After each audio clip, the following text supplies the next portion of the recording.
55 минути отвараме уште една актуелна тема во утринската програма на македонската телевизија, а повод да ја отвориме истата беше неодамнешниот немил настан кога една дадолка загрижена за животот, здравието и негувањето на 9-месечно бебе во Скопје беше снимена од родителите како истата физички го малтретира.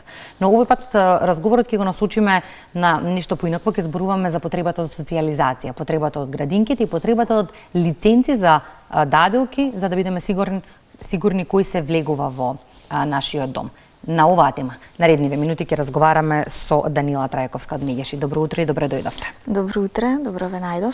Ќе започнеме со тоа. Многу често родителите, сакајќи да ги избегнат вирусите, настинките, болестите, не ги запишуваат на време децата во градинки и ги доверуваат на лица кои што не секогаш се одговорни за здравието и животот на нивните деца. Така. Случајот од приложеното. Така, сосема сте во право во однос на ова. Тука не се само значи има многу фактори. Еден од факторите е тој, нели, секако вирусите со кои што се соочуваме секојдневно сите ние како родители со дечињата кои што ги праќаме во градинка, но од каде доаѓа сето тоа? Значи повторно тука се навраќаме на тоа дека во градинките нема соодветни услови за да може да нема толкава можност за развивање на вируси. Во смисла во една група има дечиња од 30 до 40 дечиња на многу мал простор, а стандардите се да речеме од 8 до 12 деца. Значи како би било во една просторија кога би имало толку многу деца. Значи нормално дека има поголема можност за развивање на вируси и болести. Но од друга страна тука нели ќе навлеземе и во другиот дел, пробуваме да ги заштитиме од вируси, но во што навлегуваме. Значи исто така на тој начин децата истекнуваат имунитет. Ние некогаш кога ги држиме во стаклено звоно, од друга страна дополнително се соочуваме нели со модерниве болести на алергии, на сите видови на вируси. Ние родителите никогаш сме премногу дури заштитнички настроени кон нашите деца, меѓутоа мора да напоминеме дека сегментот на социјализација е многу важен, а тоа единствено им го даваат градинките, овие установи. Така, токму заради тоа целиот разговор бевме договорени нели повеќе да го движиме во тој дел дека навистина колку и да ние се противиме и како родители на сето ова какви се условите и останато, градинката ни е неопходната. Значи неопходниот услов за да може да изградиме здрави деца, во смисла здрави се мисли социјализирани. Значи нити јас како мајка, нити вие, нити било која дури и лиценцирана даделка не може да го пружи тоа што ќе го пружат врсниците. Значи колку и да се вложуваме, колку и да сме образовани во тој дел и стручни, значи не може да го пружиме тоа што може да го пружи градинката како социјализација во однос на дружба со своите врсници. Но тука пак мора да ја отвориме горливата тема чекање ред за градинка. Многу родители не ги запишуваат децата во градинка од причина што не можат да дојдат на ред за истата. На што треба да се посвети внимание при изборот на дадилка во тој случај? Јас прво би се задржала на првиот дел од вашето прашање, затоа што стварно е многу значаен и да искористиме оваа можност за да може да апелираме нели до сите институции и луѓе кои што може да направат било каква промена во сето тоа, затоа што навистина не е фер да тука веќе настанува дискриминација уште од најрана возраст. Значи дискриминирање на родителите, дискриминирање на тој начин и на децата. Значи не секој може да си овозможи врски за да може да го запише детето во градинка.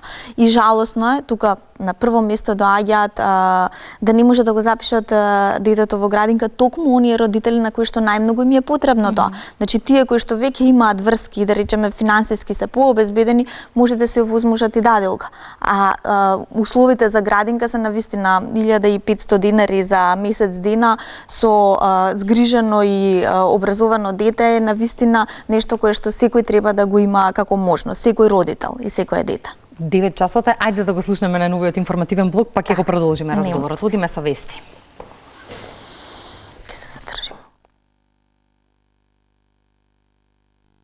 што застанавме пред вестите, Данила Трајковска од Меѓаш и гостин во Македонија наутра. Данила, го споменавме моментот на немање простор во градинките каде што може да се запишат децата. Тоа е еден од најчестите причини за родителите да најмат даделки, иако многу често за овој случај конкретно со даделката кој што го разговараме, имаше многу негативни коментари за тоа родителите зошто, од која причина нашле даделка, кој што искрено не ми се допадна. Една од причините е токму ова. Така, да. Секако просторот во градинките веќе го зборувавме дека е неопходно и тука мора да се алармира, значи што поскоро да се превземат некои мерки во смисла проширување на капацитетите на градинките. Значи прво просторно, а веќе потоа да зборуваме и за кадрно. Значи исто така тука станува збор за една негователка и една воспитувачка на деца во по број од 30-40 дечиња. И тоа значи зборуваме за мали групи на јасли дечиња.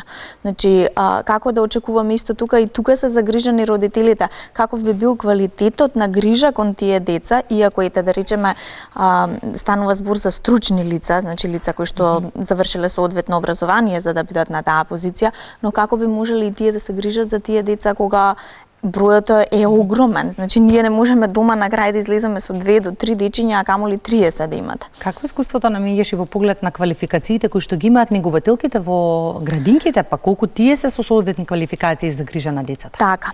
Токму тоа, јас инаку работам како ментор на проект за почитување на различностите уште од најрана возраст, значи токму во градинките, и мојата работа е теренска, значи ги посетувам градинките низ Република Македонија, имам 11 градинки, всушност 17 групи каде што на месечно ниво ги посетувам да видам како се движи во однос на мојот проект, но кога веќе сум таму, значи ги имам можностите да присуствувам на активностите кои што секојдневните активности што ги работат во градинките, и можам отворено да зборувам дека да бидеме искрени, значи има негователки и воспитувачки кои што си работат работата со љубов.